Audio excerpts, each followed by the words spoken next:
First, under My Calendars on the left-hand side, make sure there's a check mark next to your Birthdays calendar.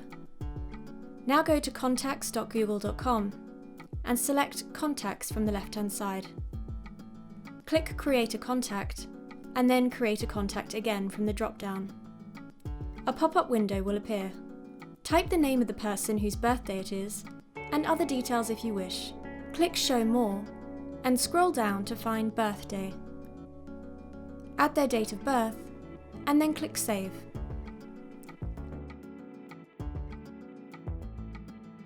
Back in Google Calendar, refresh your web page, and you'll see the birthday appear in your calendar.